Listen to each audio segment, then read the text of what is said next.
In March of 2022, we alerted Ram owners that a faulty grid heater could lead to engine failure.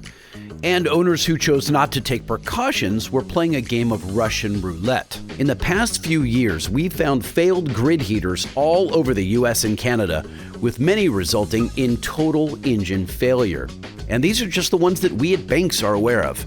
Brad, owner of Protech Diesel in Kamloops, British Columbia, was one of the first shops to report this issue. He's got another truck in his shop with a possible grid heater bolt failure, so let's head up to the Great White North and see how this problem occurs.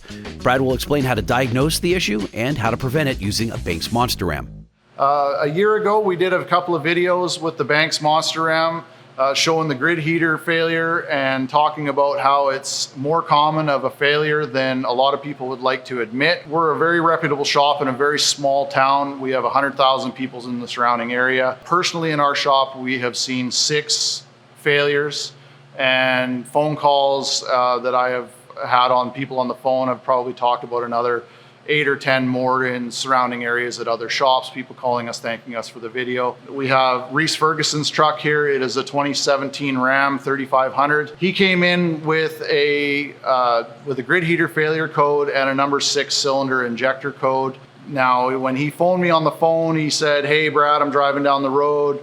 My truck started smoking blue, started making a bunch of noise, running rough, doesn't sound great. Think I need a set of injectors, or maybe I've blown my turbo." That's what the truck was booked in for. This truck currently has about 96,000 miles on it. It falls under one of the lower mile trucks that we've seen. I have seen them failed as low as 50,000 kilometers. So once we do the jiggle test on this thing and check the wire and determine that it is in fact broken off and fallen into the engine, then we'll get this thing apart, find out if it needs an engine or not, get the Monster Ram installed, and then we will evaluate the failure from there.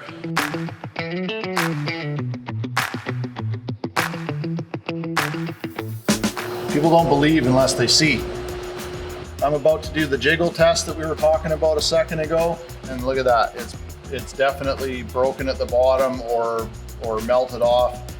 So now from here, we got to get the motor pulled apart, get the grid heater off. I will flip it upside down and put it on the bench and show you where the failure is and what has happened. Seeing how it's broken that bad, I'd say there's a really good chance that it has made it into the piston, and we'll get it apart and see if this motor is salvageable, but that explains why it was running rough, blowing blue smoke, and had a loud tick when he was driving it. So it's a good thing that we have it here now. We will get it fixed and get a Monster Ram installed and get him on his way.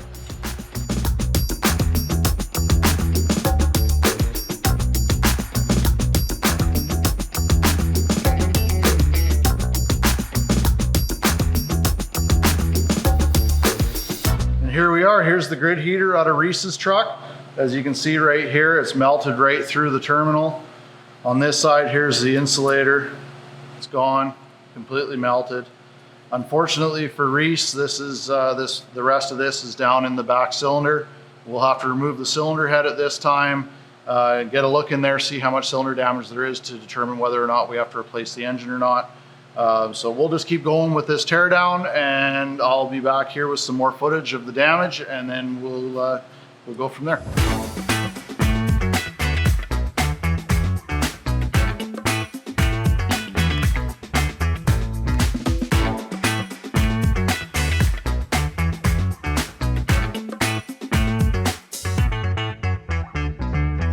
So here we are, we've got the head off the truck.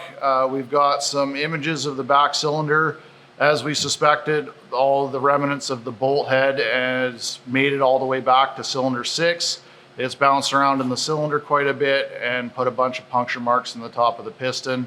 The valve doesn't look too damaged right now, but the valves will have to come out of the head, and the head will go to the machine shop and make sure, and it'll probably end up getting machined and a new set of valves put in it. As for the engine block itself, the engine's gonna come out of the truck.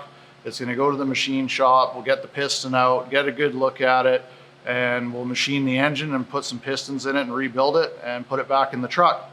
And then once the engine gets back, we'll take this Banks Monster Ram intake system that you see here in front of me, and we will install it in the truck.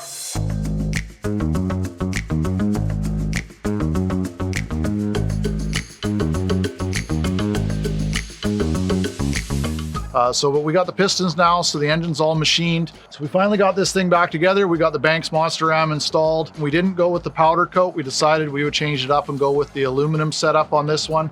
It's a nice fit and finish, just like the other ones. And now the truck's ready to go back to Reese Ferguson. The Monster Ram not only increases air density for improved throttle response, it also eliminates the risk of engine failure by replacing the factory grid heater with a well-tested coil-style heater. To check if the grid heater bolt is about to fail on your truck, all you need to do is perform the jiggle test. Inside the engine bay, locate this 12-volt grid heater supply line. The big cable connects to a metal stud inside a plastic post. It's located on the top of the intake manifold near the fuel rail. Grab the cable down by the post and attempt to rock it back and forth. If the post moves, do not drive your truck. Tow it to your local mechanic and have them order a Monster Ram. And remember, the price of the labor is the same whether you replace the factory grid heater or upgrade to a Monster Ram. The system can be installed at home or by any one of our hundreds of Banks authorized dealers, like Protech Diesel.